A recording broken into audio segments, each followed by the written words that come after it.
Hello, hello. Here we are. We are coming to you um, for Proverbs. Um, let's start that over. Hello, here we are coming to you with our Proverbs series for this December 2024. And so today I am bringing you Proverbs 19. And so there's a lot of good stuff that is in this Proverbs, and this chapter is actually pretty long. And so we'll go ahead and get into it, right? And so once more, we all know that Proverbs, it pretty much talks about wisdom, right? But in Proverbs 19, this chapter pretty much gives a contrast of wisdom and folly, offering insights into the importance of righteousness, integrity, humility, and diligence. Keep those words in mind, right? Because it's important to also emphasize the consequences of foolish behavior and how one's actions can shape their lives and relationships. So we'll go ahead and get into the breakdown of some of the verses and their meanings. All right. So starting off with verse 1, better is a poor person who walks in his integrity than one who is crooked in speech and is a fool. When we start to peel back the onions on this one, it means that it's pretty much better to be poor and honest than to be wealthy through deceitful or corrupt means. Listen here, integrity is more valuable than material wealth and righteousness because that far outweighs dishonesty, right? And so let us always keep in mind that, sometimes it may take a little longer to get there, but when you're doing it the right way, it's going to be worth more in the long run, right? You'll recoup the work that you put in up front. Verse number 2, desire without knowledge is not good, and whoever makes haste with his feet misses a way. Keep this in mind. Desiring something without proper understanding or wisdom is truly unwise. Acting impulsively without thinking leads to mistakes and missed opportunities. So, patience and wisdom are needed to achieve success. Verse 3, when a man's folly brings his way to ruin, his heart rages against the Lord. People often blame God when their own foolishness leads to trouble. Instead of taking responsibility, they may become angry and resentful toward God for their own mistakes. Um, I think Dr. Katrina said this in one of her proverbs: check yourself before you wreck yourself. And so, it's very important to do a deep dive and find the root cause or where the actual blame should lie. Because if we take the time to lean into God's instructions, He's going to provide providence, right? Protection for us. And so there will be no need to get into a rage, right? Verse number 4, wealth brings many new friends, but a poor man is deserted by his friend. What we always see is that people often seek relationships for selfish reasons, such as gaining wealth or benefits. What can they get out of it, right? But when someone is wealthy, they attract these many friends. But when they are poor, these friends often disappear. And I think we all have pretty much case studies on that type of situation taking place, right? Not maybe personally in our lives, but maybe someone we know, or that is just a societal thing that we know that happens. Proverbs 19, verse 5. A false witness will not go unpunished, and he who breathes out lies will not escape. Keep this in mind. Lies and deceit may seem to go unnoticed at first, but ultimately, false witnesses will face judgment and consequences. Truth will prevail, and lying will not escape punishment. Verse 6. Many seek the favor of a generous man, and everyone is a friend to one who gives gifts. People often seek to befriend those who have wealth or can offer them something. But true generosity, it attracts others, right? But it may not always be based on genuine friendship. So keep that in mind. Verse number 7. All a poor man's brothers hate him. How much more do his friends go far from him? He pursues them with words, but does not have them. Keep in mind with this, when a person is poor, they may find that even their family and friends abandon them. This reveals the shallow nature of relationships based on material gain. True friends are rare, especially in times of need. And it may not always be a financial need. You know what I mean? You may just need a friend, a shoulder to cry on. Um, Verse number 8, whoever gets sense loves his own soul. He who keeps understanding will discover good. Meaning, gaining wisdom is an act of self love because wisdom leads to life and good outcomes. Those who seek understanding will experience positive results in their lives. Verse number 9, a false witness will not go unpunished, and he who breathes out lies will perish.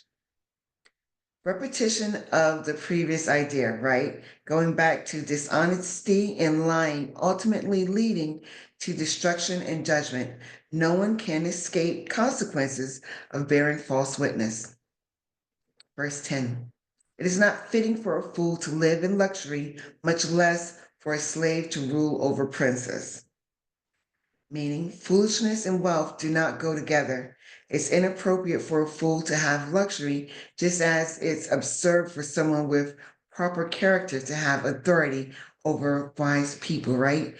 So keep that in mind. The foolish are unfit for positions of honor and privilege. Let me go ahead and rewind that back. The foolish are unfit for positions of honor and privilege.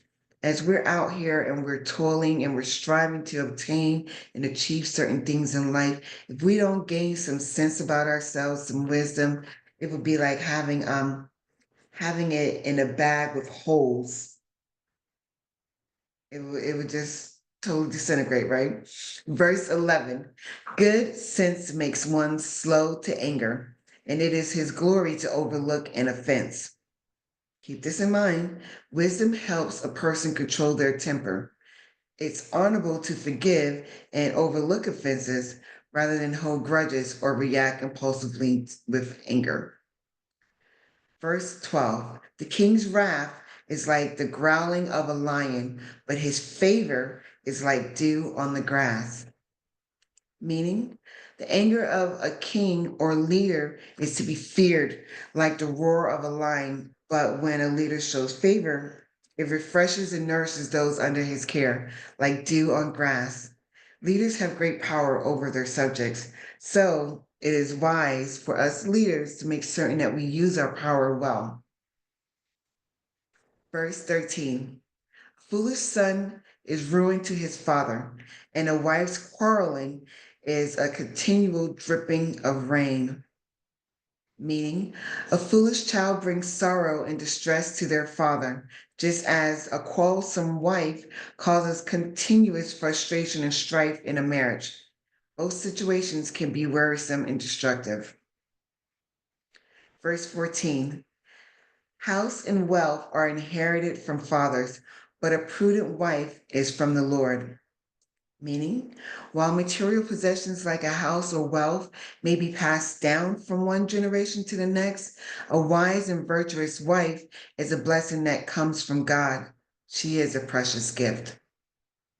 Verse 15, slothfulness casts into a deep sleep, and an idle person will suffer hunger.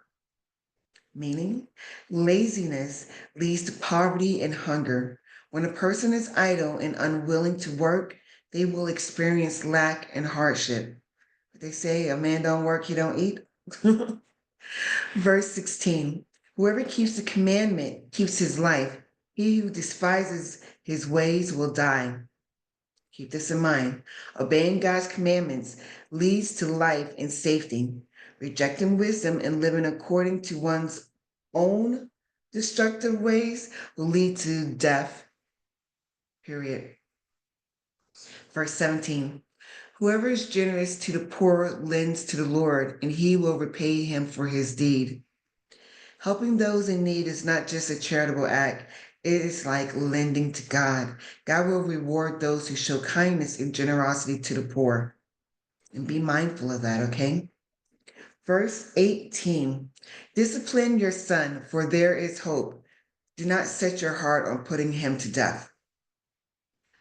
Keep this in mind. A parent must discipline their children in love, as this is a way to guide them towards wisdom. If a parent neglects to discipline, the child may end up on a destructive path.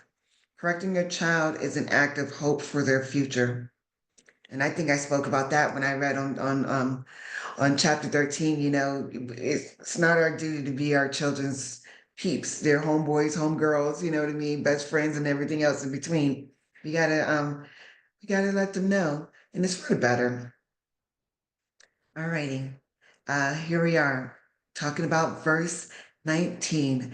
A man of great wrath will pay the penalty, for if you deliver him, you will only have to do it again. Meaning, a person who is quick to anger will ultimately face consequences. If you constantly rescue someone who is impulsive and hot tempered, you'll be repeating the process and enabling their destructive behavior. Proverbs 19, verse 20. Listen to advice and accept instruction that you may gain wisdom in the future. Seeking counsel and being open to instruction is essential for growing in wisdom. People who are willing to learn from others have a better chance of success and personal growth. Remember, we got to be conscious of the people that we surround ourselves with, because we want to be constantly in circles of positive conversations, you know what I mean, where there's fruit being had in someone's life, right? And all those kind of things. You don't want to be in with those that are constantly talking doom and gloom, because that's going to bring you back. Verse 21, many are the plans in the mind of a man, but it is the purpose of the Lord that will stand. People may have many plans and ambitions, but ultimately God's will and purpose will prevail. His plans are unshakable and they guide the course of events in the world. Verse 22, what is desired in a man is steadfast love, and a poor man is better than a liar. Keep this in mind. The most valuable qualities in a person are steadfast love and loyalty. It is better to be poor and honest than to be wealthy and deceitful. Verse 23, the fear of the Lord leads to life, and whoever has it rests satisfied. He will not be visited by harm. Reverence for God leads to fulfilling life. Those who live in awe of God experience peace and safety, and their lives are protected from ultimate harm. And it's in the Bible, you know what I mean, that we are truly to fear God, and it's not too little of us to do so. Verse 24. The sluggard buries his hand in a dish and will not even bring it back to his mouth. Laziness leads to self-defeat. The sluggard, even when food is readily available, is too lazy to feed himself, right? And so this is a metaphor for how laziness prevents one from achieving even the simplest of goals. And I want to just put a pin in that and be transparent here, So I've been struggling with food, right? And I was finding myself making that an idol. Can't wait to eat, you know what I mean? We're gonna figure out, I'm already contemplating what I'm gonna eat and all that kind of stuff, right? And then stuffing myself to the point that I could not hardly keep my eyes open. And because of so, I would put off doing certain different things, work, going to events or whatever have you, right? And at the end of it all, I was missing out on opportunities to actually achieve things in life, right? So we have to be mindful, and that's why they say, not so much just about living a fasted life, but just being conscious of what we put into our temple. Verse 25, strike a scoffer, and the simple will learn prudence. Reprove a man of understanding, and he will gain knowledge. Meaning, Sometimes correction or punishment is necessary to teach a lesson. A fool may need harsh correction, while a wise person will learn from gentle reproof. Wisdom is cultivated by accepting correction. Verse 26.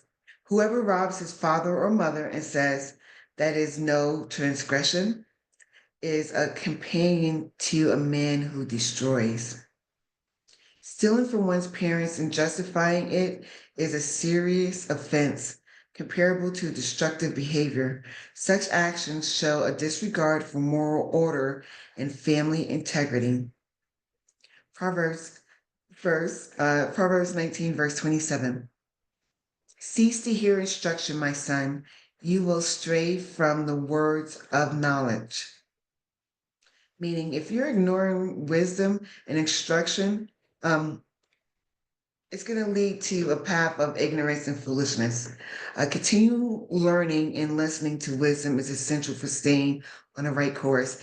We can't just think that we have it and we can put it to the side and keep going about doing things our own way. You have to daily tap in to get refueled, right? Verse 28. A worthless witness mocks at justice, and the mouth of the wicked devours iniquity. A dishonest witness mocks injustice, meaning that it's undermining fairness and truth. The wicked speak lies and encourage wrongdoing, causing harm to society. Proverbs 19, verse 29. Condemnation is ready for scoffers and beating for the backs of fools. Keep this in mind. Those who mock and scorn wisdom invite punishment and judgment. Fools who reject correction bring judgment upon themselves. So this right here has been, Proverbs 19, which is, it pretty much offers a series of wise sayings that stress the value of integrity, wisdom, humility, and the consequences of folly. It highlights the importance of loving, discipline, generosity, and fearing God. It also underscores the danger of laziness, deceit, and foolishness, showing how these behaviors can lead to ruin. In contrast, those who live with wisdom, patience, and a heart for justice will find favor and blessings in their lives. And so, remember at the beginning, I said, to keep some of those key words in mind: integrity and wisdom and so forth. I want to do a little strong concordance exercise right now, right? And so I'm going to only talk about the Hebrew term. And so with the word integrity, it means Tom. That's a Hebrew name for it, Tom. And it pretty much means completeness, innocence, simplicity, and uprightness, prosperity, innocence, integrity, right? Wisdom. That Hebrew word is koma. And that definition is to be wise or act wisely, to have a skill or expertise, to govern justly, and to understand the mysteries of life. So, wisdom in itself, it encompasses both practical skills and moral insight. Deceit. In Hebrew, that word is listed as mirma. Uh, Deceit means deception, treachery, fraud, meaning that